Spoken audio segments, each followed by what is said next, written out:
Good morning students. बच्चों, last video lecture में अपन discuss कर रहे थे ओजोन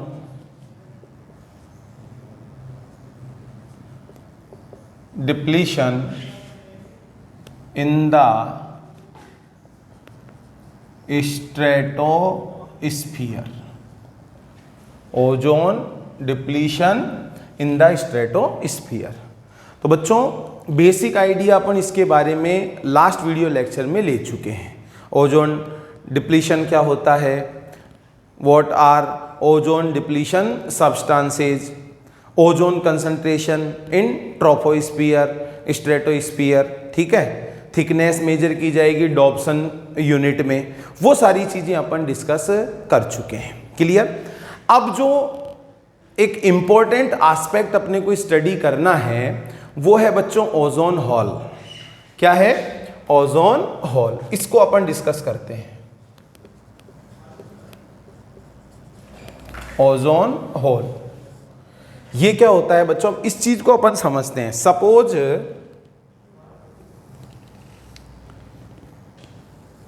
ये जैसे मान लो अपनी पूरी की पूरी अर्थ है, ग्लोब।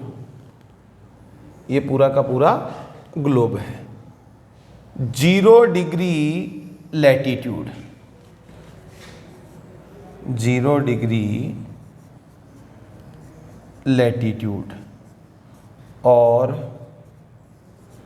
इक्वेटर, 0 डिग्री लैटिट्यूड और इक्वेटर, ये अपने पूरे ग्लोब को 2 पार्ट्स में जैसे मान लो डिवाइड कर देता है। इसको तो अपन क्या कह देंगे? नॉर्थर्न हेमीस्फीयर, और ये हो जाएगा बच्चों साउथर्न हेमीस्फीयर। ठीक है। तो 0 डिग्री लैटिट्यूड या इक्वेटर जो लाइन है वो बच्चों पूरे ग्लोब को 2 पार्ट्स में मान लो डिवाइड कर देती है, नॉर्थर्न हेमीस्फीयर और साउथर्न हेमीस्फीयर। क्लियर। अब देखो यहां पर 90 degree latitude, 90 degree latitude north में, ये तो प्रेजेंट है बच्चों क्या? North pole. ओके। और इधर 90 डिग्री लैटिट्यूड साउथ में, ये प्रेजेंट है बच्चों साउथ पोल। क्लियर। अब देखो अगर अपन बात करें ओजोनोस्फीयर की, ठीक है,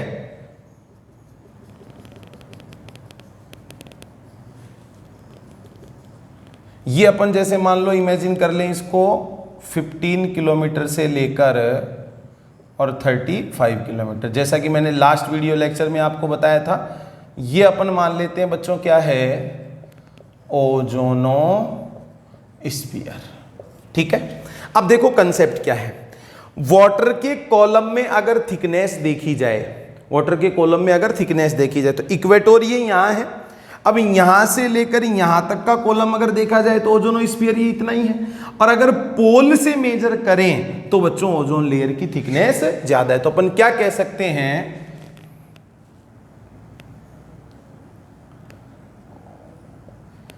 thickness of ozone layer eight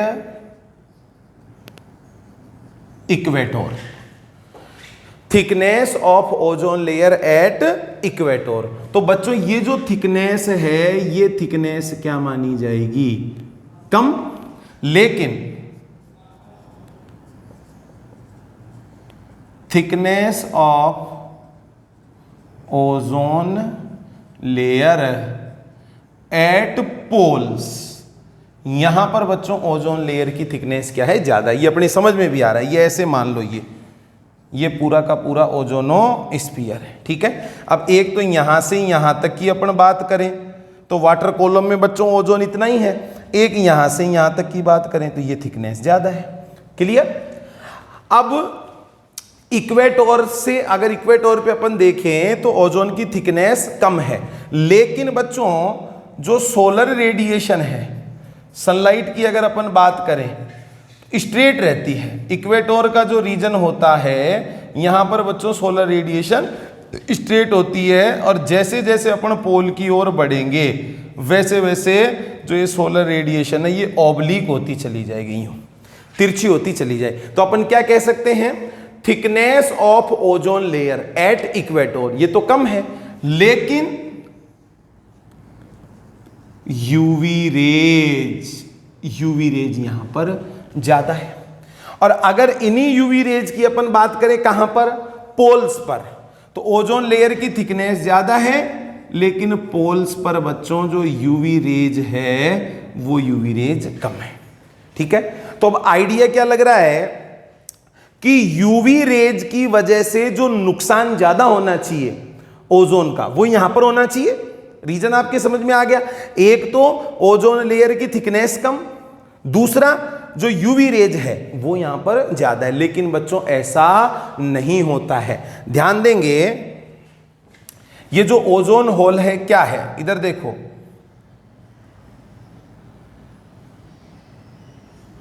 in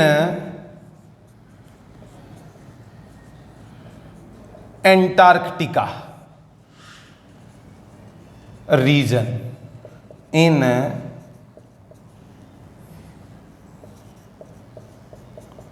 southern hemisphere.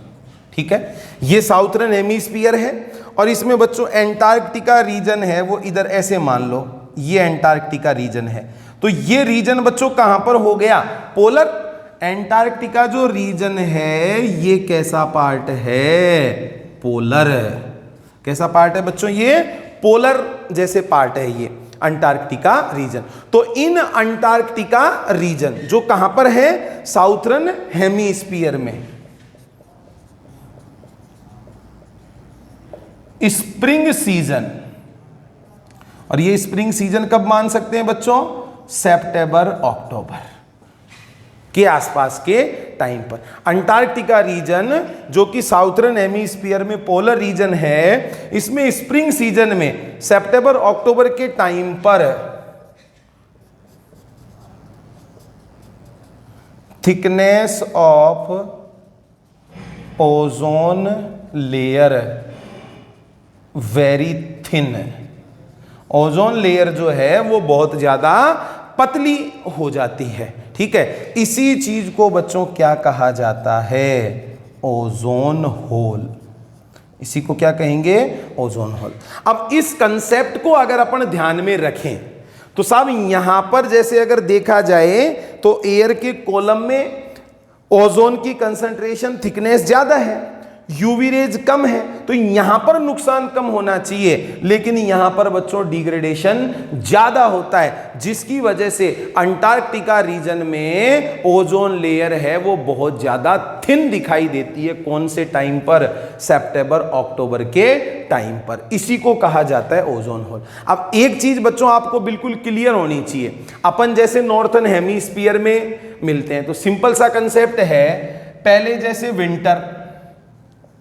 Winter season, winter season के बाद स्प्रिंग, और स्प्रिंग के बाद समर, यही कंडीशन है भाई। पहले नवंबर, दिसंबर, जनवरी के आसपास अपने यहां पर सर्दी रहती है, उसके बाद स्प्रिंग सीजन, और उसके बाद में फिर क्या आता है, समर। तो ऐसे ही मानना है कि ये सितंबर अक्टूबर के टाइम पर जो स्प्रिंग सीजन है, इससे पहले यहां पर क्या होगी बच्चों, विंटर, और इसके बाद फिर यहां पर क्या होगी, समर।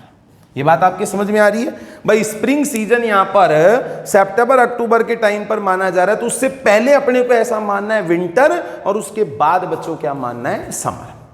तो ये बात बताई जा रही है कि साहब इनिशियल सितंबर अक्टूबर के टाइम पर ओजोन लेयर बहुत ज्यादा थिन रह जाती है अंटार्कटिका रीजन में, जो कि साउथर्न हेमीस्फीयर में, उसी को कहा गया है ओजोन होल। और ऐसा होना नहीं चाहिए, क्यों, क्योंकि यहां पर थिकनेस ज्यादा है और यूवी रेज कम है, फिर भी बच्चों यहां पर डिग्रेडेशन ऑफ ओजोन लेयर ज्यादा देखने को मिलता है। इसके पीछे मेन कॉन्सेप्ट क्या है, यहां पर ओजोन लेयर का डिग्रेडेशन या नुकसान जो होता है वो यहां पर ज्यादा क्यों होता है, इतनी बात बच्चों आपके समझ में आ जानी चाहिए। अब अंटार्कटिका रीजन में अपन मेन जो रीजन है ओजोन लेयर के ज्यादा डिप्लीशन का, उसका बच्चों अपन स्टडी करते हैं। देखो बच्चों, ओजोन होल का रीजन देखो, ozone hole in Antarctica region, ODS, released by industrialised countries. ध्यान देने बच्चों, ओडीएस है वो रिलीज किए जाते हैं industrialised countries like Europe, North America, Russia, Japan, reach in stratosphere from where the air pass toward poles by winds. अब देखो होगा क्या, अभी जैसे मान लो ये ग्लोब है, ठीक है, ये मान लेते हैं नॉर्थर्न हेमीस्फीयर, ये साउथर्न हेमीस्फीयर। तो यहां पर जो इंडस्ट्रियलाइज्ड कंट्रीज हैं वो क्या रिलीज करती है, ओडीएस रिलीज करती है। और वो ओडीएस जो है, ओडीएस वो बच्चों कहां पर पहुंच जाते हैं, स्ट्रेटोस्फीयर में। बताया भी था, most of ODS persistent in troposphere and gradually reach in stratosphere. तो ऐसे मान लो इंडस्ट्रियलाइज्ड कंट्रीज ने रिलीज किया क्या, ओडीएस, और वो ओडीएस कहां पर पहुंच गया, स्ट्रेटोस्फीयर में। और स्ट्रेटोस्फीयर से वो ओडीएस जो है वो विंड्स के थ्रू कहां पर पहुंच जाएगा, पोल्स पर पहुंच जाएगा। अब अगर अपन बात करें इस साउथर्न हेमीस्फीयर में, किसकी, साउथ पोल की, ये इधर अपन मान लेते हैं साहब ये अंटार्कटिका रीजन। अब क्या होता है देखो, ड्यूरिंग विंटर, पीछे अपन देख चुके हैं ओजोन होल कब बनता है, स्प्रिंग सीजन में, ठीक है, लेट अगस्त, सितंबर, अक्टूबर का जो टाइम रहता है तब बनता है। तो उससे जस्ट पहले ड्यूरिंग विंटर नो सनलाइट, यहां पर मान लो सनलाइट अवेलेबल नहीं होती है, टेम्परेचर बहुत ही ज्यादा लो होता है, -85 डिग्री सेल्सियस। तो बच्चों सनलाइट अवेलेबल नहीं है, टेम्परेचर बहुत लो है, तो इस वजह से विंटर सीजन में क्या होता है, favourable for formation of ice cloud. बच्चों इस साउथर्न हेमीस्फीयर में अंटार्कटिका वाले रीजन में क्या बन जाते हैं, आइस क्लाउड बन जाते हैं, आइस क्लाउड्स बन जाते हैं। क्यों बनेंगे बच्चों आइस क्लाउड, टेम्परेचर बहुत कम है और सनलाइट नहीं है। अब देखो at this time Antarctic air, कहां पर बने ये आइस क्लाउड, एंटार्क्टिका में। एंटार्क्टिका की जो एयर होती है isolated from rest over the earth, earth की बाकी जगह की एयर से क्या होती है, अलग होती है। ये स्पेशल चीज जो आइस क्लाउड बने हैं वो बच्चों यहीं पर बनते हैं। और ये जो एयर है, ये एयर इस पोलर रीजन में यहां पर क्या होती रहती है, सर्कुलेट होती रहती है। अब आइस क्लाउड का क्या सिग्निफिकेंस है, ice cloud provide catalytic surface. ये आइस क्लाउड बच्चों, ये ओडीएस जो स्ट्रेटोस्फीयर में पहुंचे हैं, ये ओडीएस कहां पर पहुंच जाएंगे, पोलर रीजन में। और वो जो आइस क्लाउड बने हैं वो आइस क्लाउड प्रोवाइड करवाते हैं कैटालाइटिक सरफेस, किनके लिए, ओडीएस के लिए। तो ice cloud provide catalytic surface where ODS react with ozone, ozone से रिएक्ट करते हैं एंड डिग्रेड इट, और उसको डिग्रेड कर देते हैं ज्यादा अमाउंट में, जिसकी वजह से वहां पर ओजोन की थिकनेस क्या हो जाती है, कम हो जाती है। उसी को बच्चों ओजोन होल कहते हैं। देखो sunlight necessary for this process. अब आइस क्लाउड कब बने थे, विंटर सीजन में, लेकिन विंटर सीजन में क्या अवेलेबल नहीं है, सनलाइट। सनलाइट कब मिलेगी, विंटर से ठीक आगे, स्प्रिंग सीजन में। तो आइस क्लाउड तो बन गए लेकिन सनलाइट अवेलेबल नहीं है। ये जो प्रोसेस है इसके लिए सनलाइट का होना जरूरी। तो sunlight necessary for this process, it is available during spring. ये सनलाइट कब अवेलेबल होगी, स्प्रिंग सीजन में, when ozone depletion occurs on a large scale. और बच्चों ओजोन डिप्लीशन लार्ज स्केल पर मिलता है, उसी को अपन कहेंगे ओजोन होल। ठीक है, ozone hole disappears during summer. अब ठीक स्प्रिंग के बाद में समर सीजन आना है, तो उस समय पर ये ओजोन होल डिसअपियर हो जाएगा। रीजन क्या है? Antarctic air mixed with air of the parts of the earth. बाकी के जो पार्ट होंगे अर्थ पे, उसके साथ में एंटार्क्टिका की एयर मिक्स हो जाएगी। ये आइस क्लाउड जैसी कोई सिचुएशन वहां पर प्रेजेंट नहीं होगी, तो ओजोन होल वापस बच्चों क्या हो जाएगा? डिसअपियर हो जाएगा। तो ये कंप्लीट होता है कॉन्सेप्ट ऑफ ओजोन होल। अब देखो बच्चों, ओजोन जो लेयर है उसका फंक्शन है हार्मफुल यूवी रेज से अपने को प्रोटेक्ट करना, ठीक है। तो उन यूवी रेज के हार्मफुल जो इफेक्ट होते हैं, वो इफेक्ट होते क्या क्या हैं? तो सबसे पहले तो बच्चों चैप्टर नंबर 13 में मैंने आपको जब लाइट पढ़ाई थी तब यूवी के बारे में बता दिया था। यूवीसी जो सबसे ज्यादा डेंजरस है, लीथल है, वो ऐसे मान लो बच्चों अर्थ की सरफेस तक पहुंच ही नहीं पाती है, ठीक है। यूवीए वो लेस हार्मफुल है, ठीक है। तो यूवी बी जो वेवलेंथ है वो ऐसे मान लो बच्चों अर्थ की सरफेस पर पहुंचती है और उसको नुकसान पहुंचा। ऐसे मान लो यूवीसी तो आके ही नहीं पहुंचेगी। ओजोनोस्फीयर ओजोन लेयर किसको एब्जॉर्ब करती है? यूवी बी को। तो अगर ओजोन लेयर की थिकनेस कम हो जाएगी तो बच्चों अर्थ की सरफेस पर क्या पहुंचेगी? UV B. अब उस यूवी बी के हार्मफुल इफेक्ट क्या क्या हैं वो बच्चों अपन देखते हैं।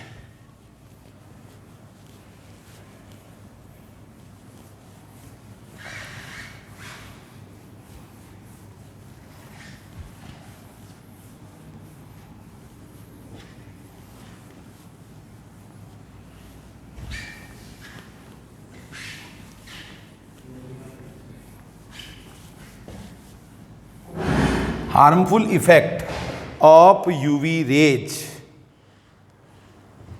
Harmful effect of UV raise.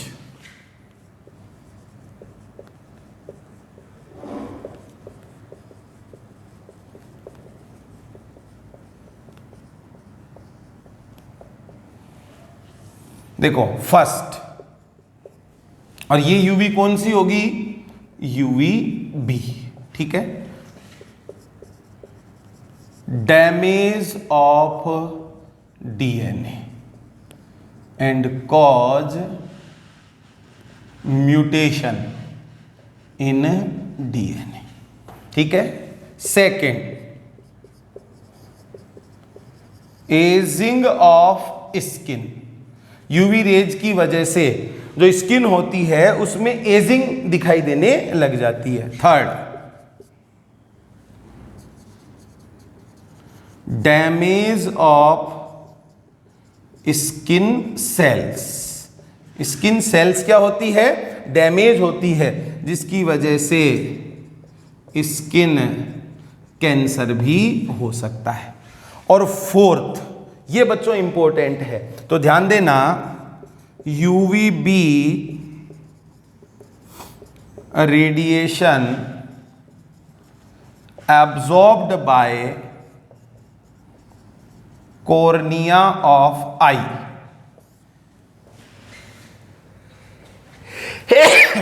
Sorry, UV B radiation absorbed by cornea of eye, ठीक है। अगर यूवी बी जो है, यूवी बी की ऐसे मान लो बच्चों हैवी डोज है, तो उस हैवी डोज की वजह, हैवी डोज को ये जो कॉर्निया है आई का, ये क्या कर लेगा? एब्जॉर्ब कर लेगा। और उसकी वजह से बच्चों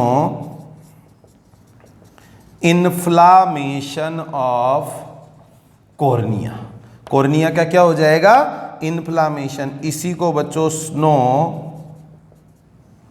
ब्लाइंडनेस, इसी को क्या नाम दिया गया है बच्चों? स्नो ब्लाइंडनेस नाम दिया गया है। क्लियर? ये सारे हार्मफुल इफेक्ट हो जाएंगे यूवी रेज के। तो जो ओजोन डिप्लीशन और ओजोन होल वाला जो कंसेप्ट था ये कंप्लीट होता है। अब जो रिमेनिंग पोर्शन है इस चैप्टर का वो अपन स्टडी और कर लेते हैं। देखो बच्चों, अब तक अपन ने क्या सीखा है कि जो पॉल्यूटेंट्स होते हैं उन पॉल्यूटेंट्स की वजह से नेचुरल रिसोर्सेज का डिग्रेडेशन होता है, नुकसान होता है। लेकिन ऐसा नहीं है कि केवल पोल्यूटेंट्स की वजह से, पोल्यूशन की वजह से ही नेचुरल रिसोर्सेज का डिग्रेडेशन हो। इम्प्रॉपर यूटिलाइजेशन और रिसोर्सेज का इम्प्रॉपर जो मैनेजमेंट है उसकी वजह से भी बच्चों उनका डिग्रेडेशन हो सकता है। वो चीजें अपन और देख लेते हैं।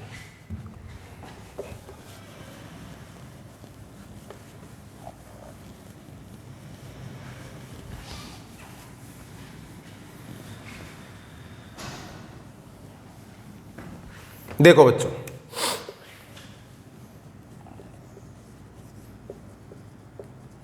Degradation of resources by improper utilization and management. Improper utilisation और इम्प्रॉपर मैनेजमेंट की वजह से भी रिसोर्सेज का डिग्रेडेशन हो सकता है। क्लियर? अब इसमें देखो मेन जो चीजें हैं वो क्या क्या है बच्चों? Soil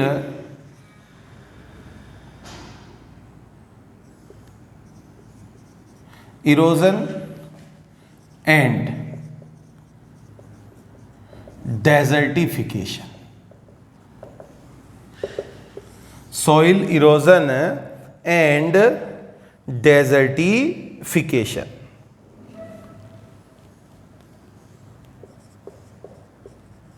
soil erosion and desertification.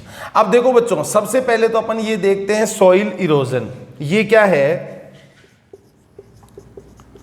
Removal of top fertile soil. Removal of top fertile soil known as soil erosion. ठीक है? सॉइल पर से जो टॉप फर्टाइल लेयर होती है, humus containing, organic material containing, उस लेयर का रिमूव हो जाना, हट जाना, इसी चीज को बच्चों अपन क्या कहेंगे? Soil erosion. अब इस सॉइल इरोजन के रीजन्स क्या क्या हो सकते हैं, किन किन वजह से सॉइल इरोजन हो सकता है? तो बच्चों फर्स्ट जो है वो है ओवर कल्टीवेशन।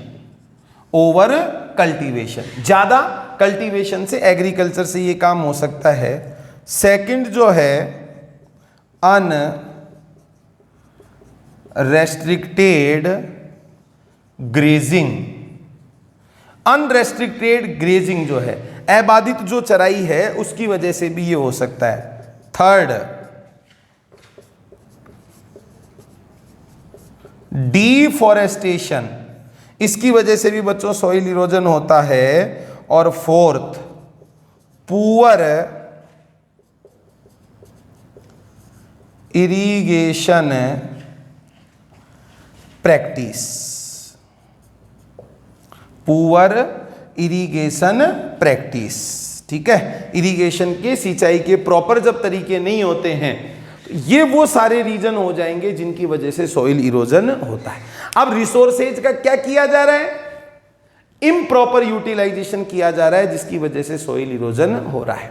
डेजर्टिफिकेशन, देखो बच्चों, जैसे जैसे अर्बेनाइजेशन हुआ है, सिविलाइजेशन हुआ है, ऐसे मान लो बच्चों जो फॉरेस्ट रीजन है उसको ऐसे मान लो कट करके, साफ करके और ह्यूमन के लिए रहने के लिए हैबिटेट बनाए गए हैं। ठीक है?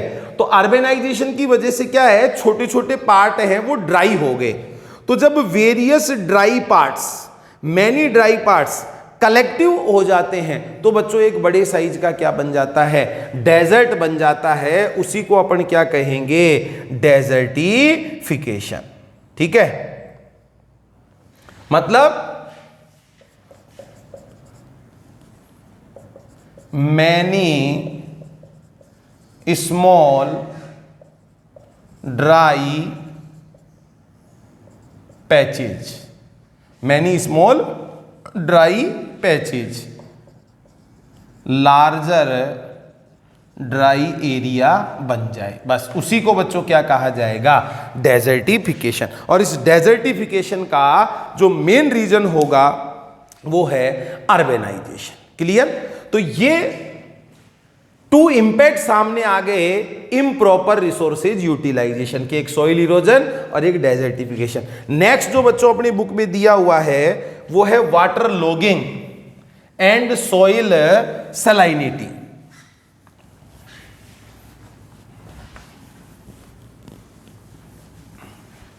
देखो बच्चों, water logging and soil salinity, water logging and soil salinity. तो सबसे पहले तो बच्चों इस वाटर लॉगिंग को अगर अपन समझें,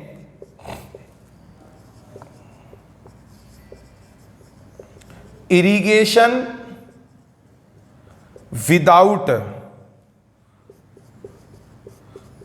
proper drainage of water leads to water logging in the soil. Clear? Irrigation, सिंचाई की जा रही है, proper drainage of water, water का प्रॉपर ड्रेनेज सिस्टम ना हो और उसके साथ में अगर इरिगेशन किया जाता है तो बच्चों विदाउट प्रॉपर ड्रेनेज इरिगेशन करने से leads to water logging in the soil. Soil के अंदर बच्चों पानी जो होता है वो ऐसे मान लो पानी भरा हुआ सा रह जाता है, मार्श या फ्लड जैसी कंडीशन बन जाती है, उसको कहा जाता है वाटर लॉगिंग।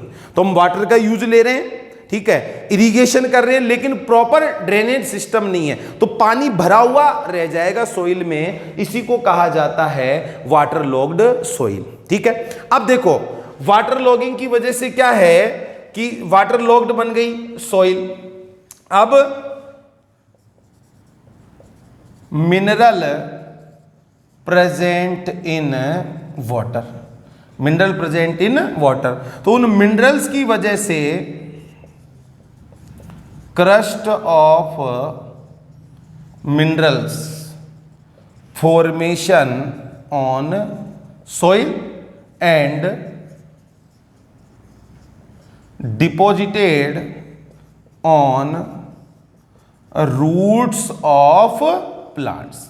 अपन जानते हैं बच्चों कि पानी के अंदर खूब सारे मिनरल प्रेजेंट हैं और वो जो मिनरल होंगे उन मिनरल की क्रस्ट लाइक स्ट्रक्चर बन जाती है। सॉइल जो होती है वो सॉइल सलाइन बन जाती है, प्लांट्स की रूट के ऊपर वो मिनरल जमा हो जाएंगे। और बच्चों ज्यादा सॉइल सलाइनिटी जो एग्रीकल्चर के लिए बहुत ज्यादा डेंजरस है। प्रॉपर वाटर का एब्जॉर्प्शन है, वाटर का मूवमेंट, वो सारी चीजें नहीं हो पाती है, तो वाटर लॉगिंग और सॉइल सलाइनिटी की वजह से भी बच्चों एग्रीकल्चर को कल्टीवेशन में काफी ज्यादा नुकसान होता है। तो ये कुछ चीजें अपनी बुक में दी हुई है, soil erosion, desertification, water logging, soil salinity का इंक्रीज होना, किसकी वजह से? Improper utilisation of natural resources. Clear? अब लास्ट टॉपिक इस चैप्टर का, इस यूनिट का जो अपनी बुक में दिया हुआ है वो है बच्चों डिफॉरेस्टेशन। वो अपन स्टडी करते हैं।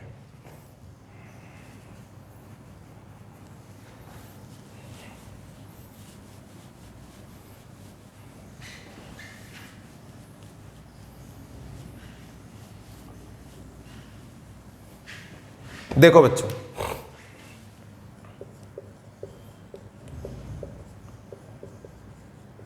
Deforestation,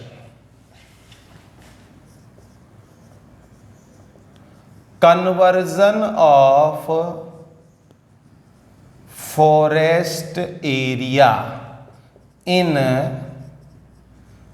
non forest area known as deforestation। Forest area का नॉन फॉरेस्ट एरिया में कन्वर्जन हो जाना, इस प्रोसेस को ही बच्चों क्या कहा जाएगा? डिफॉरेस्टेशन कहा जाएगा। और डिफॉरेस्टेशन के लिए mainly human activities responsible. Deforestation के लिए मेनली बच्चों ह्यूमन एक्टिविटीज ही रेस्पॉन्सिबल है। अब अगर इस डिफॉरेस्टेशन की बात करें तो ध्यान देंगे बच्चों, deforestation in temperate region, temperate region में अप्रोक्स 1% डिफॉरेस्टेशन हुआ है, लेकिन deforestation in tropical region, tropical region में बच्चों अप्रोक्स 40% डिफॉरेस्टेशन हुआ है। ठीक है। अब अगर अपने इंडिया की बात करें, ध्यान से समझना, in India beginning of 20th century,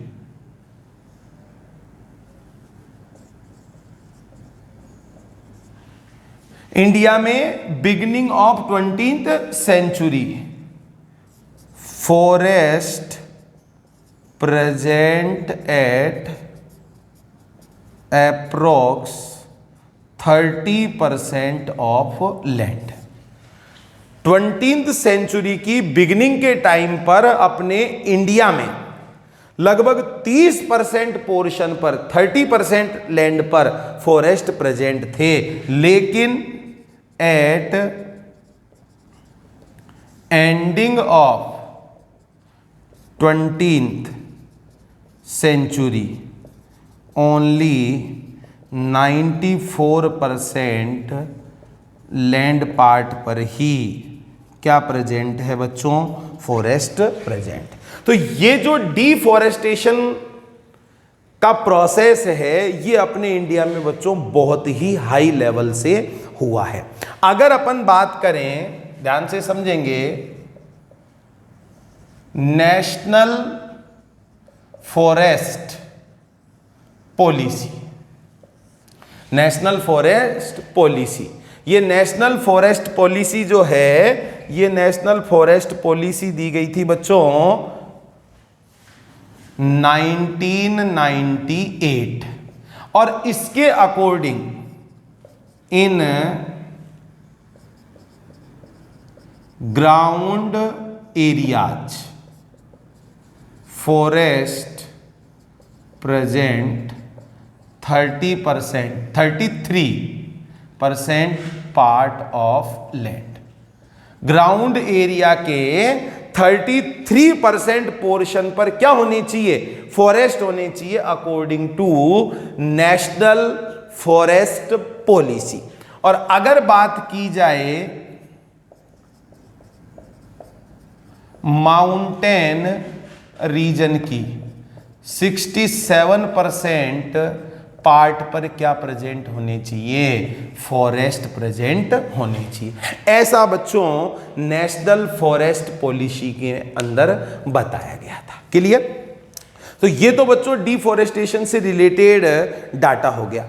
अब डिफॉरेस्टेशन का एक रीजन जो अपनी बुक में और दिया हुआ है वो देखो बच्चों क्या है।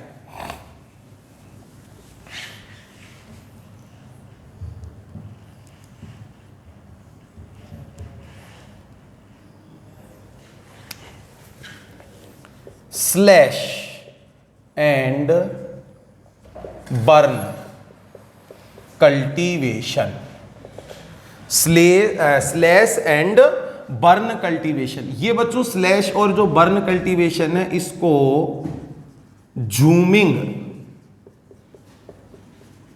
कल्टीवेशन भी कहा जाता है। अपने इंडिया में नॉर्थ ईस्टर्न स्टेट्स में, नॉर्थ ईस्टर्न स्टेट में ये स्लैश एंड बर्न कल्टीवेशन है, ये की जाती है। इसमें क्या होता है,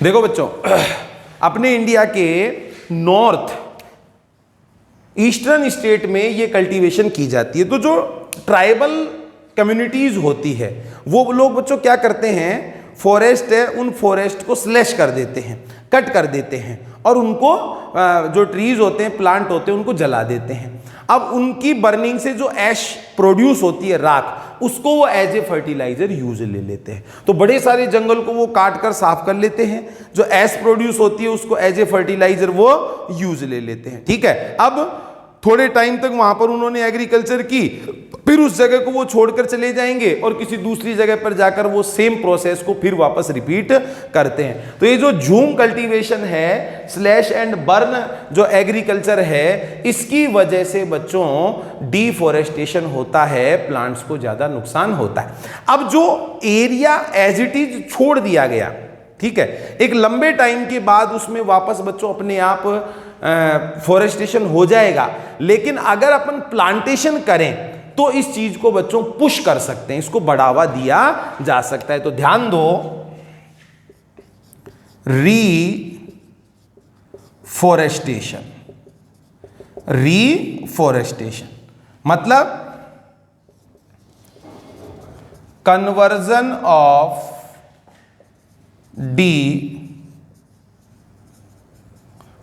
deforested area into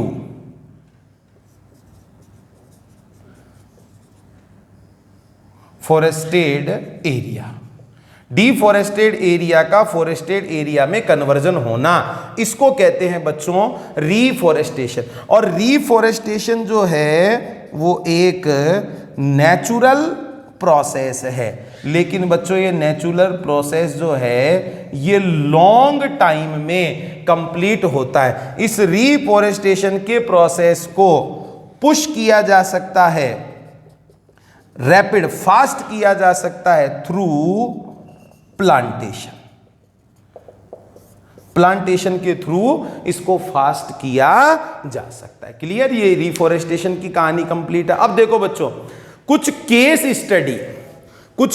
स्टडी अपनी बुक के अंदर वाइल्ड लाइफ कंजर्वेशन, प्लांट्स के कंजर्वेशन से रिलेटेड दी हुई है। ठीक है, एक तो बच्चों दिया हुआ है अपने जैसे राजस्थान में जोधपुर का खेजड़ली मूवमेंट। तो वहां पर जो जोधपुर के किंग थे, उन्होंने अपने पैलेस के फॉर्मेशन के लिए, पैलेस के निर्माण के लिए वुड का मैनेज करने के लिए अपने जैसे मंत्री को उन्होंने कहा, और वो जो राजा का मंत्री था वो बच्चों पास जोधपुर डिस्ट्रिक्ट के पास में एक विलेज था खेजड़ली। ठीक है, वहां पर वुड लेने के लिए गए सैनिकों के, सोल्जर्स के साथ में। अब वो जो खेजड़ली विलेज था उसमें बच्चों विश्नोई कम्युनिटी के लोग रहते थे, जो कि बच्चों नेचर लविंग टाइप के होते हैं। तो उन्होंने इस चीज का अपोज किया कि हम ट्री को कट नहीं करने देंगे, और वो बच्चों ट्री से लिपट गए कि अगर ट्री को काटना है तो पहले हमको कट करो। लेकिन जो सेनापति था, सोल्जर्स थे, उन्होंने एक नहीं सुनी, और बच्चों 350 से भी ज्यादा लोगों को पेड़ों के साथ में उन्होंने काट दिया। तो अपने पूरी की पूरी हिस्ट्री में इस टाइप की चीज कहीं पर भी देखने को नहीं मिलती कि लार्ज स्केल पर इतने सारे पीपल्स ने सैक्रिफाइस किया है ट्री को, प्लांट्स को सेव करने के लिए। कुछ इसी टाइप का मूवमेंट हिमालयन रीजन में गहरवाल जो जगह है वहां पर भी हुआ था, जिसको चिपको मूवमेंट, क्या नाम दिया गया बच्चों, चिपको मूवमेंट नाम दिया गया। वहां के भी एक अपने देश के जैसे सोशियोलॉजिस्ट अपन मान सकते हैं सुंदरलाल बहुगुणा, ठीक है, उनके नेतृत्व में ये काम हुआ था। वहां पर भी वहां के जो लोकल पीपल्स थे उन्होंने ट्री पर लिपट कर, पेड़ों से चिपक कर और उन पेड़ों को बचाया था, जिसको चिपको मूवमेंट के नाम से जाना जाता है।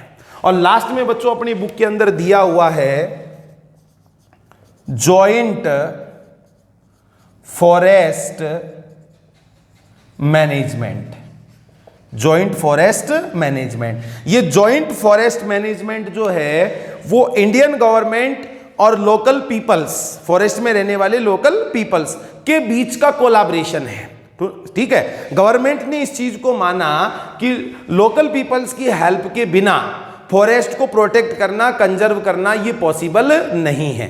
तो इंडियन गवर्नमेंट और फॉरेस्ट के आसपास वहां पर रहने वाले लोगों के बीच का ये कोलैबोरेशन था कि वो लोग वहीं पर रहेंगे और साथ साथ जो फॉरेस्ट की सर्विसेज हैं, उनसे वेरियस टाइप के कॉमर्शियल प्रोडक्ट जो मिलते हैं, उन प्रोडक्ट्स को यूज में लेकर वो अपनी सर्वाइवल भी वो कर पाएंगे और साथ साथ में फॉरेस्ट को भी वो बचा लेंगे। इस टाइप के मैनेजमेंट को क्या कहा गया बच्चों?